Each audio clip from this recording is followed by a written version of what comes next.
আজ আমাদের রান্না হলো শুক্তো, অনুষ্ঠান বাড়ির শুক্তো বা এটাকে ঘটি বাড়ির শুক্তোও বলা যায়।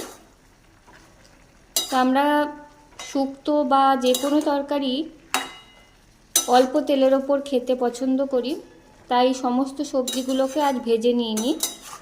শুধু উচ্ছেটাকে ভেজে আলাদা করে তুলে রেখেছিলাম, উচ্ছে আর বড়ি। আজকে দিদি রান্না করছে, রান্নার দায়িত্ব দিদিকে দিয়ে দিয়েছি।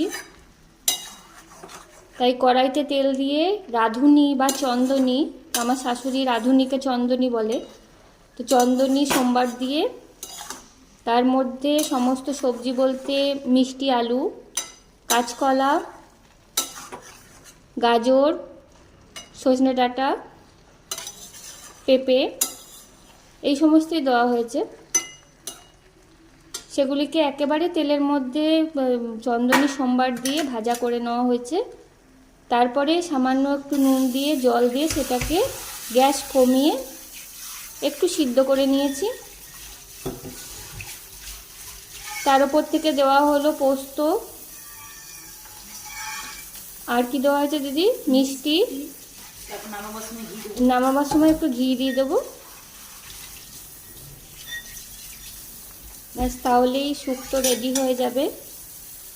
আর সমস্ত সবজি আগের থেকে ভেজে তুলে রাখলে খেতে তো স্বাদ হবেই, কিন্তু তেলটাও শরীরে প্রচুর ঢুকে পড়ে।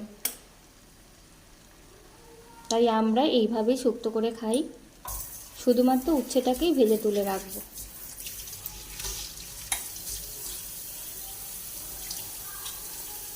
হেলদি খাও, সুস্থ থাকো, পোস্ত খাও গরমকালে, পোস্ত খেলে শরীর সুস্থ থাকে। সুস্থ থাকাই এখন জীবনের মেন উদ্দেশ্য মানুষের। আর বড়িটা ভেজে দেওয়া হয়েছে, একটু ঘি দিলেই হয়ে যাবে। আর মনে হয় কিছু বাকি নেই না?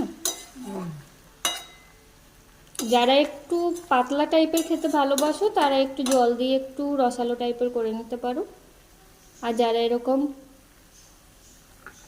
খাবে এরকমও রাখতে পারো।